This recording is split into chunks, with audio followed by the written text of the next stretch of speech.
Today we're driving the all-new Skoda Superb for you. The question is, how good is it?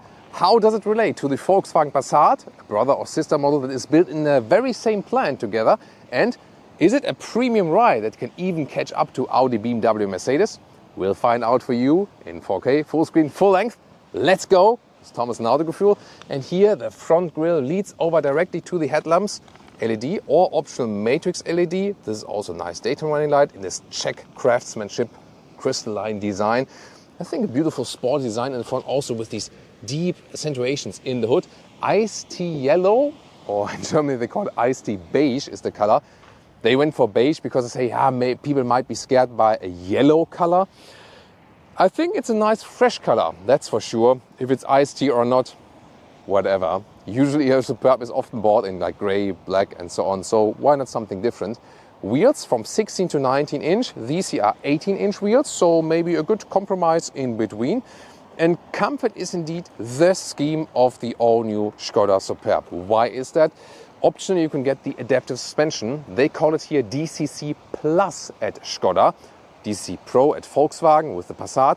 It now employs a two-valve system, promising more comfort and sportiness at the very same time. We'll see very soon if that's true. The length, 4 meters 90 or 193 inches, more or less the same. A little bit increase in wheelbase if we compare the predecessor. This being here the Combi or the Estate. There's also a sedan or hatch available, depending on how you want to name it. Fastback, there's a big discussion about that. If you take the form or how the hatch is opening. Well, in both cases in here, you have a real hatch that can open. Also, of course, here for the Combi. Nice, clean design for the tail lamps. And they now also have a bolder styling here, for example, with the big Skoda lettering right here. And of course, especially the Combi, and the Superb in general, is about the loading volume. 690 liters here, that's amazing. And you can see our luggage almost looks lost in here.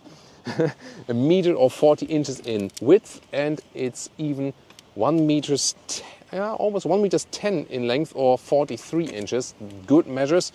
And you can see this cover here, this electric cover, is going automatically back. So when I close the hatch, like here, then you can see the cover is coming towards us. That's a nice feature. It's connected, so you get the optional electric hatch and then automatically also get this cover. And if we are really quick now, when I open it again, then you can see it goes back here once again. Then you can also fold the seats, easy solution, left and right, and you have very good loading possibility then here. You also have a semi-electric towing hook, I would say. Here you activate it from the inside, then it goes out like this. You pull it up, that's it. Press it again, and you can push it in. Here we, by the way, have some extra features. There's this iPad holder here, and maybe seen that one. This is a blanket holder, actually. It's a clever idea, isn't it? So that's at the back part of the seats. Of course, we can fold everything up here again. Or not. So let's close it properly again. Yeah, this one. Okay, close this one first. There we go. And then this one. So, and then the thing is here, of course, here with the Skoda Superb, you have a lot of legroom. Even though as I'm driving as a tall person, so much legroom left, and it's even a little bit more than before. And headroom, this one here with the panoramic roof. So with 189, 602, some space left.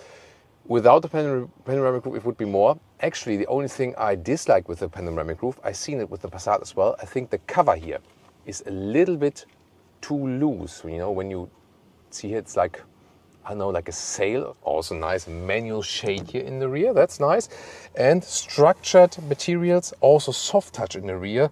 Everything you see, feel, microfiber here as well, is really a superb build quality. Oh, I really love this feature here, these horns, the bull horns, but they are against falling asleep or help you falling asleep. So we put them down like this, and you know this typical situation where you have like, and then you wake up, it's like, oh, my neck is killing me. So here that way, like this, like that. Yeah, it's great for the kids in the back, for example, but of course also for adults. Yeah, I love that feature. Key fob, high gloss black, nothing special. Then door closing sound. Sounds quite decent, nothing special, nothing bad. And of course, really cool here, inside of the doors, the Skoda umbrellas. So you can have some kind of Rolls-Royce feeling. sometimes against rain, or today maybe that against the sun. Yeah, but you see, when it's windy,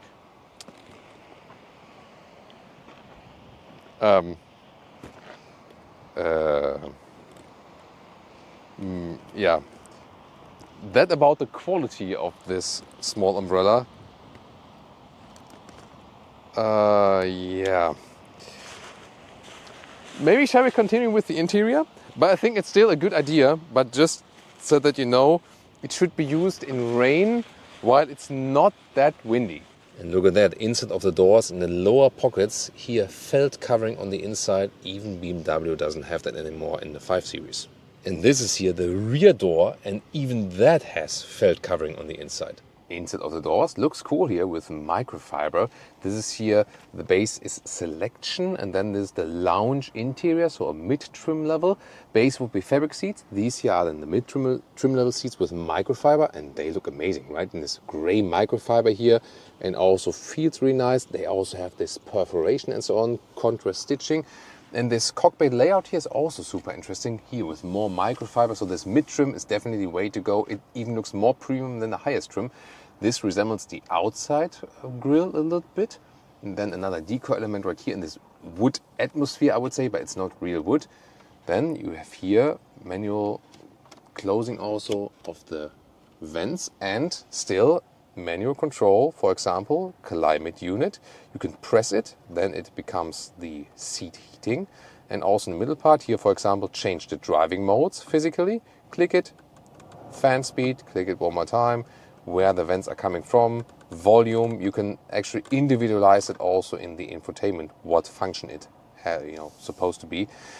You either get a 10-inch screen, smaller one, or this one here optional 13-inch, about 1,000 euros extra, or 1,500 euros extra if you have it together with the head-up display. Left side always digital instruments, and the steering wheel here has this 0-spoke design in the lower part that kind of looks a little bit weird, but I love that we still also have a physical interface.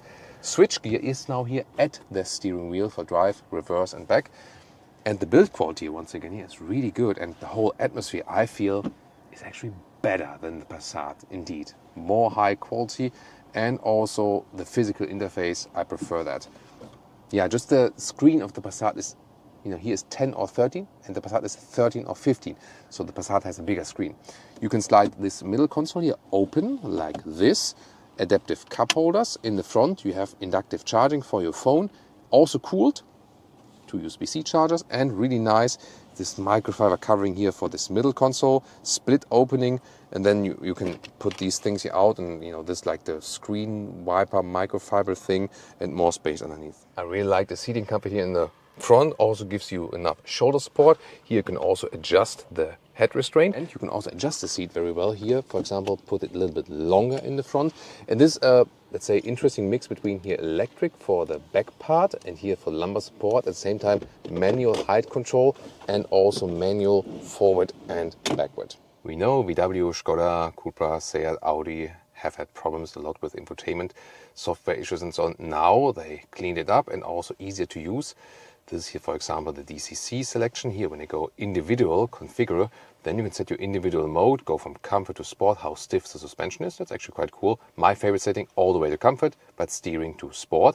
And here to the assistance systems, here you can also easily deactivate the speed warning in the EU. And you don't have to click here. It's also okay when you click here on the inside, that's good. And Apple CarPlay integration like this all the way over the screen. So actually now a decent job. Here in the top part, that's interesting, there's a USB-C charger for a dash cam, so it's good positioning. And then you can have this, we have these sliders. I don't like these sliders so much, but the panoramic roof is actually quite cool because it's super, super large. First of all, you have this shade for really hot days, and of course you can also completely open it. And then you can have somewhat a Skoda Superb convertible with this one here. Let me see. That's the maximum opening here. Engines, the base will be a 1.5 liter turbo petrol engine mild hybrid, the one we can see right here. This will also build the base for the plug-in hybrid version, now with an electric range of realistic 80 kilometers plus, 50 miles and so on, 20 kilowatt hours battery net. Then there will be a bigger petrol engine, a 2 liter TSI, also with all-wheel drive in the higher spec. So it's front plus rear on demand, and the classic 2-liter TDI, the turbo diesel, the bigger horsepower version, also with all-wheel drive available. Welcome to Thomas's Driving Lounge with the all-new Skoda Superb. And we're starting here with the 1.5-liter petrol engine, turbo petrol. And this is used either singularly or also as base for the plug-in hybrid version. So this has then dual use, so to speak. This beeping function is the speed warning when I also exceeded like by 1 kilometer an hour. It already beeps. That's the new EU law. Doesn't have to do anything with Skoda. It's just new regulation. You can turn them off. In some vehicles it's hard to turn them off. In some it's easier actually. And interesting with this engine is it is mild hybrid and also cylinder on demand. And it also shows you actually in the instruments on the left side. So at the moment I'm going here uphill. So speed doesn't show, but as soon as we're going downhill again, or maybe a minute straight, then we have actually situations here, for example, I go off throttle, it says coasting. So then the RPMs drop, the engine is more or less, shut down, there's no fuel being used, and the car is just coasting, meaning not using any fuel. And this is, of course, then an efficient thing to do. It's also possible because of this mild hybrid system. So you can also regenerate some energy, but it's a very, very tiny battery. It's just used as some kind of buffer. What is especially also with the new Skoda Superb is the new suspension. At Volkswagen, with the Passat, they call it DCC Pro. Here they call it DCC Plus. And it also adapts according to the driving mode. My favorite setting is actually all the way set to comfort, but then steering a little bit to sport. So then you have a little bit more steering feedback. And the suspension is really doing a great job, I have to say. Here we have 18-inch wheels mounted. Also helps if you don't go for the biggest wheels. When you have set all the way to comfort, it still rules in a certain spectrum, this suspension here, adaptive suspension. And it really gives you a very elaborated ride that you can think about, hey, maybe I don't have to go for a more expensive car just to get a better suspension. And this gives you a very smooth ride overall. Also, we've been talking about this topic, normal car or SUV. Here I can once again say, when you sit a little bit lower in the vehicle, it also applies less G-forces, for example, when going left and right, also on the passenger. And to me, these normal cars are in a way, especially long-term, more comfortable on your body than the SUVs, which are a little bit higher, are more comfortable when getting in and out and just sitting stationary. But as soon as you start driving, then I feel the non-SUV cars are more comfortable, and that also counts here for the Skoda Superb. Together with these really comfortable seats, microfiber covering here, I can really recommend this middle trim, which feels more high class than the high trim model of the Skoda Superb. One question is also, is this engine here singularly enough? And I have to say, since we had these, slight uphill areas, when it goes uphill, it feels a little bit sluggish. So when you have the plug-in hybrid drivetrain, you still have some, electric energy left. Then it's actually fine, I feel. But here, singularly, going uphill, you feel maybe it's not enough power. Then maybe the 2-liter TSI would be better, the plug-in hybrid, or the 2-liter diesel, which is still a very important engine for this very vehicle here. We'll also take it on the motorway now and see about the acceleration and see how it performs there. Overall, the first driving impression is really this smoothness of the ride. This DCC, dynamic chassis control, the adaptive suspension, it now employs a 2-valve technology, and you also feel it while driving because it's just more comfortable. Yet again, that's the special thing, it does not lose sportiness. So although it's comfortable, you can set it all the way to comfort, it's still sporty in the ride. And you can also change the driving mode in the lower part here when you have selected that for the driving mode. It's easy to select it. I love that in comparison to the Passat, where everything is basically in the screen. Now I switch it to the sport mode. Then we also have some kind of, let's say, preloading. As for the gears, everything is turned out higher. Suspension is set to a sporty note. And let's see now, we accelerate on the motorway from 50 kilometers an hour. Let's go.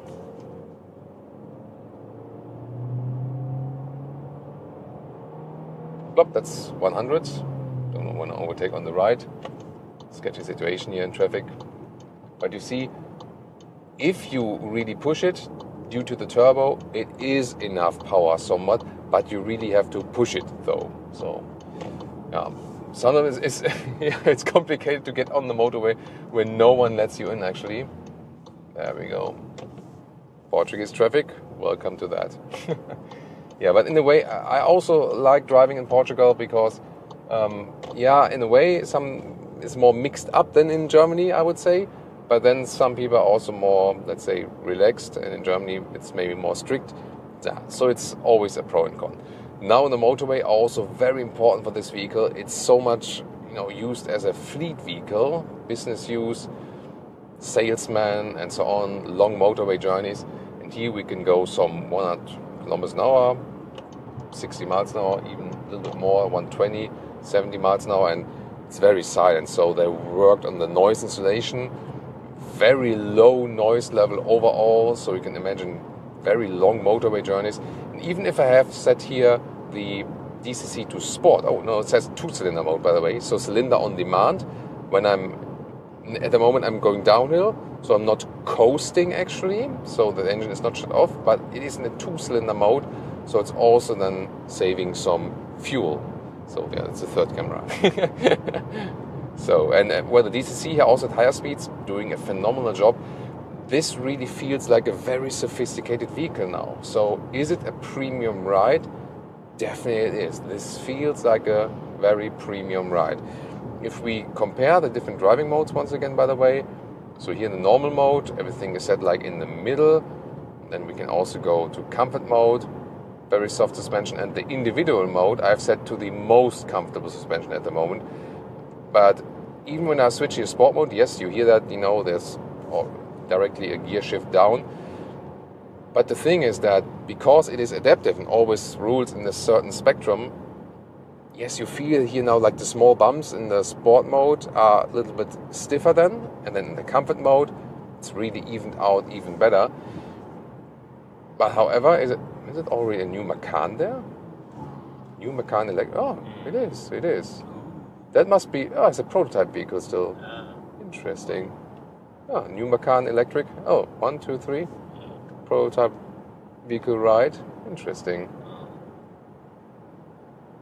Yeah, of course, we will also drive the all-new electric Macan for you very soon. Stay tuned for that and check out the static review if you haven't seen it so far. Yeah, but I'm really happy with the all-new Skoda Superb here on the motorway. It was the same with the Passat. You might ask yourself, is it a huge difference to the Volkswagen Passat? Honestly, no. I think it's good that we have here the physical dials, that I can also easily change the temperature and so on while driving. I'm not sure why it would do that. So here, look at that. It goes back from the GPS, and then that's, I don't think that's any use. Let's see, if I have the car internal GPS, then you can see it is just the overlay. Then it makes sense. Then it's okay actually to have that interface there and not only down there, because it's placed relatively low. But when I'm in the CarPlay GPS, this, playing together of the systems should have been better. So this makes everyone will use Google Maps and Apple Maps and so on. And then when it always disappears when you use the climate unit, come on, Skoda, really? This needs to be fixed by software, definitely. But all the hardware is just fantastic. For here, as it stands here, like this around 50,000 euros in price, there's hardly anything at that price that gives you this kind of smooth, sophisticated premium drive, and especially for the motorway, that's awesome. And this very engine here is okay when you keep it also like steady like this on the motorway, but when you use the strong acceleration a lot, then you might want to have something more powerful. But like this, when you're once at speed, then it's also fine to have this one and go with the lower entry price or so. So that's actually fine.